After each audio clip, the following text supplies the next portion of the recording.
everybody. I'm Marcus. I'm Ryan. And together, we are the Northwest Sports Fanatics. Back at you guys with a new video this week. This time, we're going to give you the Northwest Sports Update. All right, so let's start off with the NFL. And the NFL team out here is, of course, the Seattle Seahawks. Right, so 2-1 records so far. You played a tough game against the San Francisco 49ers, at least for the first half, 37-18 with the W. All right, and one of the standouts from that game is a guy that I've been high on all preseason. And if you check the fantasy football update we did, Mr. Christian Michael, 20 carries, 106 yards for 2 TDs. Right, so he pretty much carried the load of their total 127 yards rushing. He is trying to hold it down. No Marshawn Lynch, no more beast mode. Nope. So they got Thomas Rawls in, kind of waiting in line. You know, he's still not ready. He's got an injury, hairline fracture. Probably be out for another month or so, but Christian Michael is definitely holding his own. All right, what's going on with Russell Wilson? All right, so he has an injury, MCL sprain, that happened in the third quarter. So Seahawk fans, you have a right to be concerned. 15 for 23, 243 yards, 1 TD, no picks.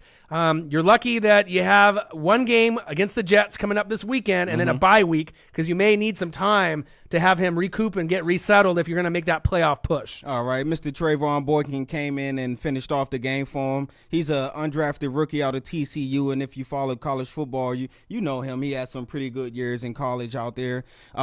This your opportunity. Can you play in the NFL or nah? The opportunity is knocked, so let's see if you're going to answer that door. And the game is on the road versus the Jets on Fox, 10 a.m. And then just to kind of go over where they sit right now in the NFC West, surprisingly, everyone thought the Arizona Cardinals were going to run away. But lo and behold, first place tie, 2-1 with who else? The LA Rams. The team that had the number 1 pick in the draft? And picked the wrong quarterback. Oh, wow. And also, before we move on, I want to give a quick shout out to Mr. Doug Baldwin. You got your money, and you playing like it. 8 receptions, 164 yards, 1 TD.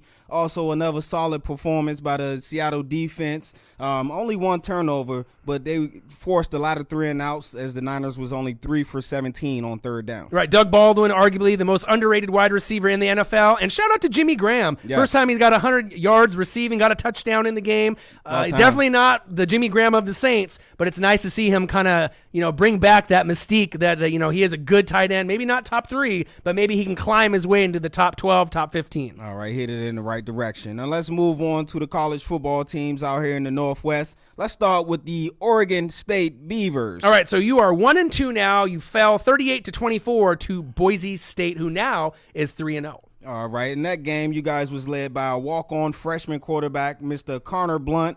Gave you guys a spark in the second half. You was down 28-7, but after he came in, led you on a couple of drives. The games ended up 38-24. Right, so Mr. Garrettson started the game, 11 for 16, 53 yards, got benched. They brought in Connor Blunt, they're, obviously walk-on freshman, played a little bit better, 11 for 18, 138 yards, but it really wasn't enough. You were down 31-7 at the half. Right. It's really hard to come back from a deficit of, 24, but at least you do have a stud running back in Ryan Nall, 66 yards, 2 TDs, and you got a great wide receiver in Seth Collins.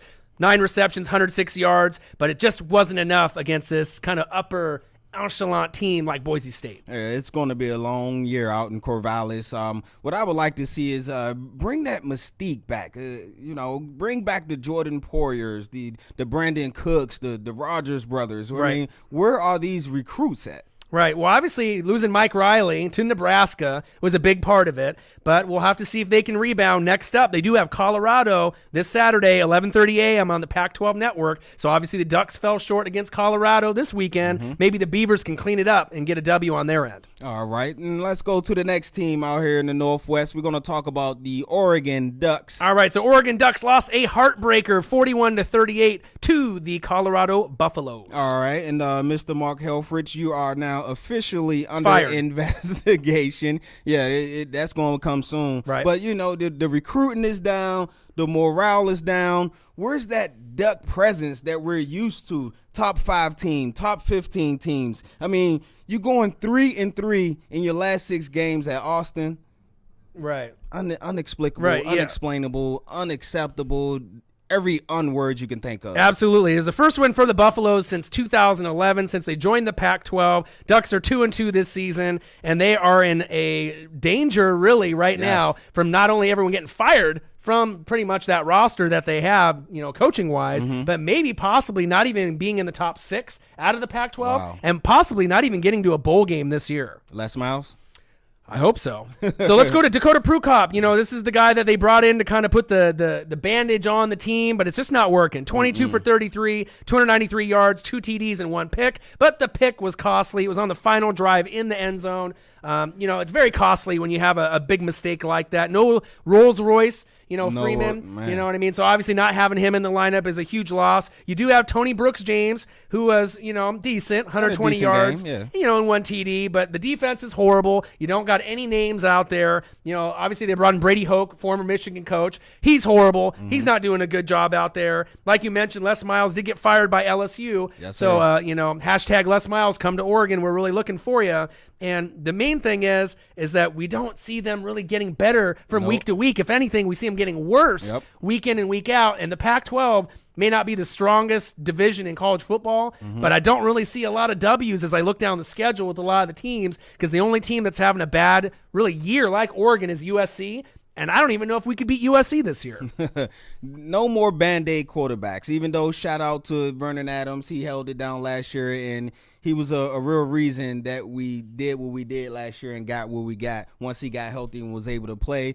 But no more 1 year Band-Aids. Go out and you recruit your stud quarterback, the Mariotas and the Darren Thomases that we used to having. We need to get that back, man. Right, the Joey Harringtons. Let's get some guys that'll stay for at least 3 years and develop instead of these Band-Aid one-hit wonders. And then after the next year, we're desperate to try to find a transfer that come into Oregon and learn the playbook in 6 weeks, and hopefully they can get us to 10 wins, which is kind of too much to ask for, with a program like Oregon. Up next, you got to go to Pullman, Washington State, 6:30 p.m. on the Pac-12 network. Okay. And honestly, I don't see them coming up with the W, when it's all said and done. That's sad when you say that. But, as the year goes on, like you said, hashtag Les Miles to Oregon, Northwest Sports Fanatics. We starting that movement here.